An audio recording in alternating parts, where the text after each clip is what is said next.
السلام عليكم. في هذا الفيديو غادي نقدم لكم مقروط بالتمر، الوصفه ناجحه. تابعوا معايا الفيديو للاخر.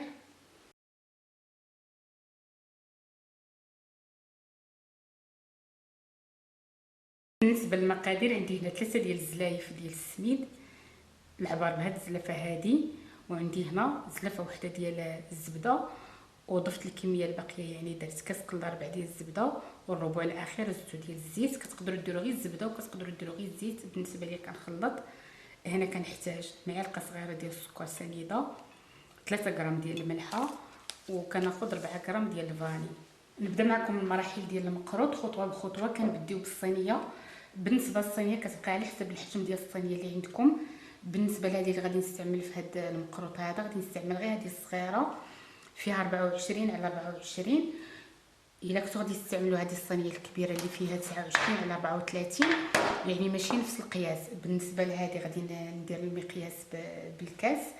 وبالنسبه للصينيه يعني غير نفس المكيال اللي كناخذوا في الصينيه الصغيره كتاخذوا نفس المكيال في الصينيه الكبيره، يعني كنديروا 3 في 1.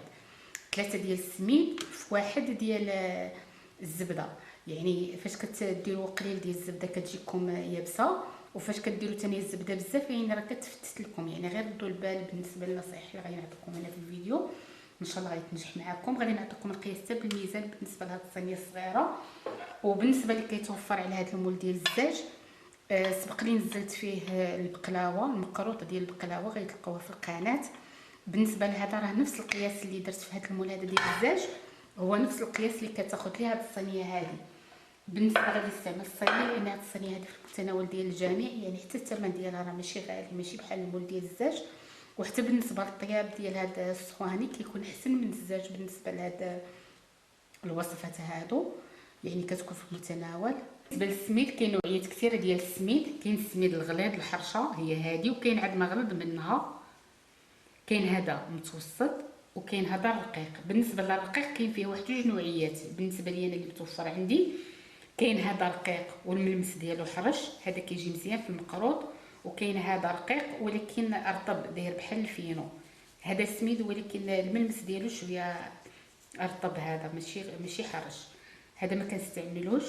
انا كنستعمل هاد 3 ديال النوعيات، يعني هذا اللي رقيق ومايل للحروشي واخا يكون رقيق بزاف، هذا اللي متوسط، وهذا الغليظ. وبالنسبه لكم كديروا على حسب داكشي اللي لقيتو. كتقدروا تخلطوا، مثلا كتقدروا ديروا شويه ديال السميد الغليظ مع شويه ديال السميد الرقيق، ولا كاع كتخلطوا. مثلا كان عندكم 3 ديال النوعيات كتخلطوا، ولا كديروا غير واحد.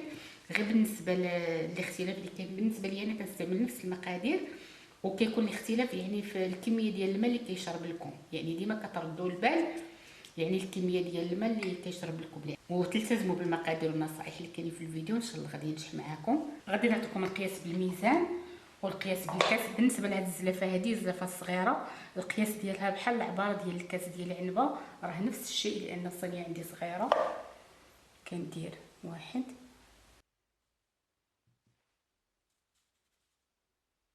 بالنسبه لهاد الزلافه هذه الصغيره كتاخذ لي 150 غرام. غادي ندير 3 ديال العبارات، هذا الثاني، هذا الكاس الثالث 150 غرام اخرى. يعني هنا درت 3 ديال القياسات ديال السميد، نفس القياس كنديرو ديال الزبده.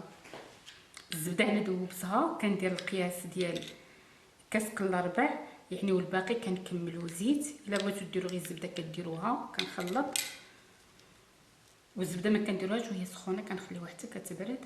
غادي نضيف هاد الكميه ديال الزيت.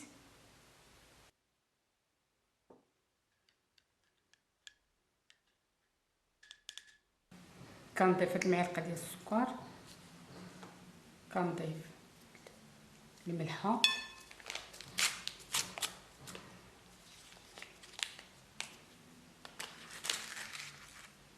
كنضيف الفاني،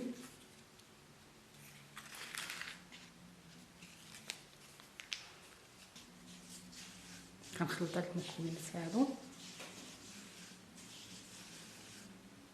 كنضيف الزيت والزبده.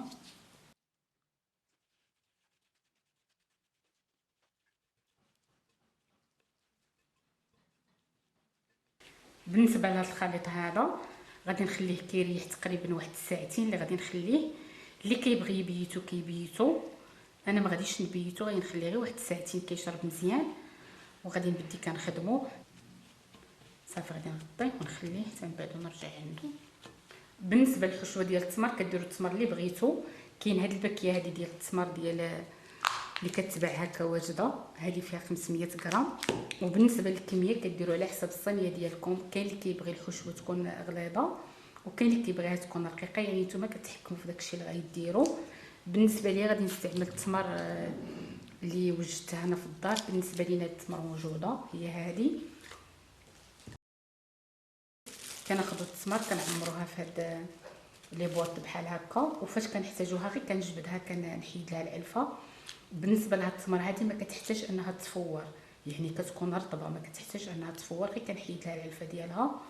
من بعد ان شاء الله غادي نحط لكم فيديو خاص غير بالحشوه ديال التمر، لان كاين بزاف ديال الوصفات اللي كنحضر بها. بالنسبه لي راني ديجا وجدتها هي هذه، صافي راني حيدت لها العلفه ديالها. وبالنسبه للتمر كاين انواع كثيره كتقدروا تخدموا بالعصيان. بالنسبه للعصيان كيكون اللون ديالو ذهبي بالعصيان ولا يزيزه. من بعد ان شاء الله نحط لكم حتى واحد الحشوه بالتمر ديالها زيزه. وبالنسبه لهذه هنا خديت انا بوفقوس. بوفقوس كيكون اللون ديالها كحل، هي والمجهول كيكون اللون ديالها كحل. بالنسبه للاضافات اللي غادي نضيف لها شويه ديال الكركاع اللي كنكون حمرته، واحد المعلقه صغيره ديال الزبده، معلقه صغيره ديال القرفه. وبالنسبه للفاني سواء كديروا هذا الفاني العادي ولا كديروا غير واحد شويه من هذا الفاني هذا ديال زهره البرتقال، كيعطي واحد المذاق مزيان. وكنحتاج المزهر اللي كتكون نوعيه مزيانه. بالنسبه للمزهر انا كنستعمل هذه النوعيه هذه، هي اللي كنستعمل، نتمنى يكون واضح.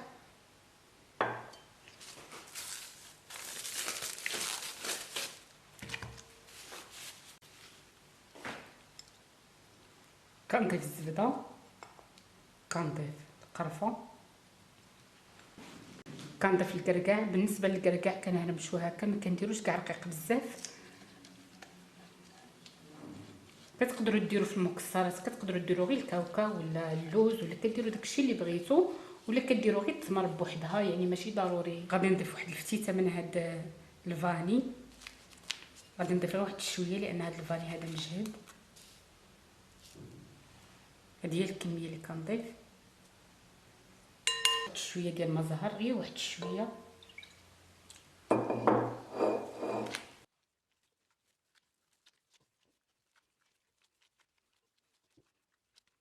بالنسبه للتمر انا عندي رطبه، ضفت واحد الكميه قليله ديال الزبده. وحتى بالنسبه للمزهر بالنسبه لكم كتضيفوا على حسب النشوفيه ديال التمر اللي استعملتو. وديما ردوا البال يعني باش ما تجريوش العجينه، خصها تكون هكا متماسكه باش ما تسيح لكمش. وحتى بالنسبه للحشوه ديال التمر كنوجدها وكنخليها كترتاح.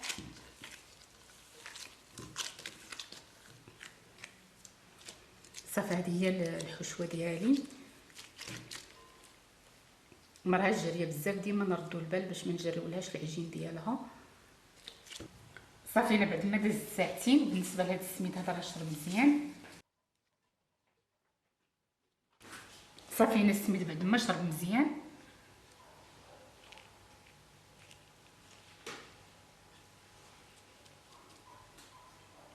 كنضيف هذه الكميه ديال الطحين. عندي هنا كاس الا ربع، نعطيكم القياس بالمعلقه.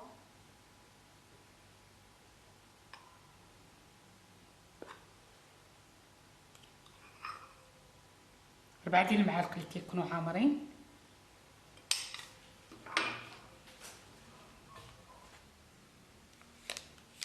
كنضيف 2 غرام ديال الخميره ديال الحلوه. كندير غير فتيته صغيره، ما كنكثروش الخميره لان الا كثرنا الخميره راه غادي تشقق. كنضيف غير كميه قليله. هاد الكميه هذه اللي كنضيف قياس 2 غرام.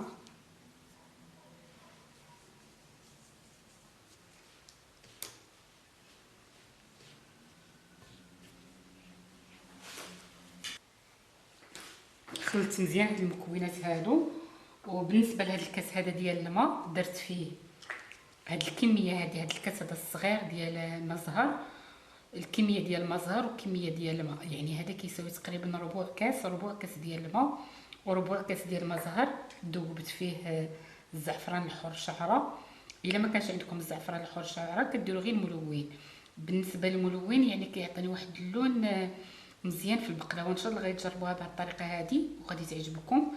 وديما كنردوا البال يعني فاش غادي نضيفوا الماء كنضيفوا غير بشويه باش ما نجريوهاش بزاف. غنعطيكم القياس. صافي بعد ما خلطت هاد المكونات هادو مزيان غادي نبقى نضيف الماء غير بشويه بشويه.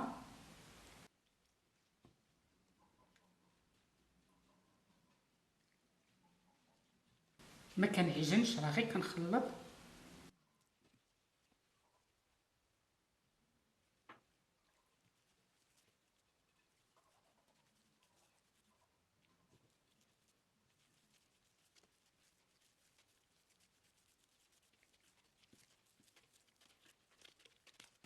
صافي هذا هو القياس ديال الماء تقريبا كاس. ضفت عاد واحد شويه يعني خدا لي كاس ديال الماء.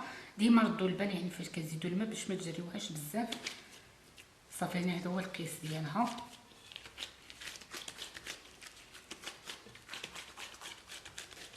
كنخليها كتريح واحد 5 ديال الدقائق وكنبدي كنقرص. الكرات ديالي قسمتهم لجوج ديال الاجزاء باش نبدي نقرص. كندير نفس القياس.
صافي انا بعد ما درت الطبقات بثلاثه غادي ناخذ هذا المرشم هذا الخاص بالمقروط واللي كديروا غير المسطره.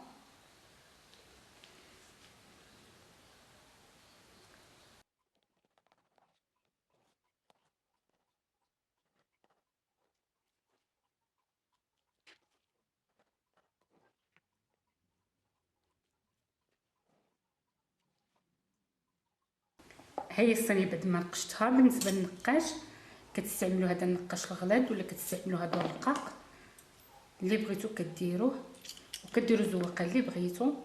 صافي راني سخنت الفران وفاش كندخل الصينيه كنقص لها فيها المهل كنخليها كطيب على المهل. هذه هي الصينيه مباشره بعد ما حيدتها من الفران. صافي راها طابت وتحمرات. باش تعرفوا بلي راه طايبه من التحت راه كتحمر من الجناب. كتشوفوا الجناب ديال الصينيه كتشوفوهم راه محمر. صافي انا راه طايبه وراه محمره مزيان. ومباشره غير كنحيدها وكنسقيها بالعسل اللي كيكون بارد.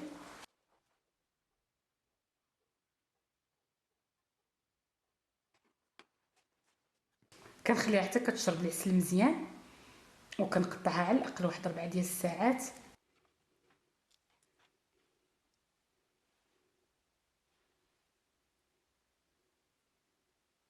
هذه هي النتيجه ديال المقروط. نتمنى يكون واضح. بالنسبه للطياب غير ما تجهدوش النار في الفران. ديروا على نار مهيله. بالنسبه لي تقريبا خدات لي 45 دقيقه اللي خدات لي. طيبته غير في الفران ديال الغاز. وبالنسبه لكم كل وحده كتشوف على حسب القياس ديال الفران ديالها. وبالنسبه لاي وحده بغات دير المقروط وما عرفتش القياس صيفط لي غير العبار ديال الصينيه ديالها وغادي نعطيها العبار ديال السميد والعبار ديال الزبده.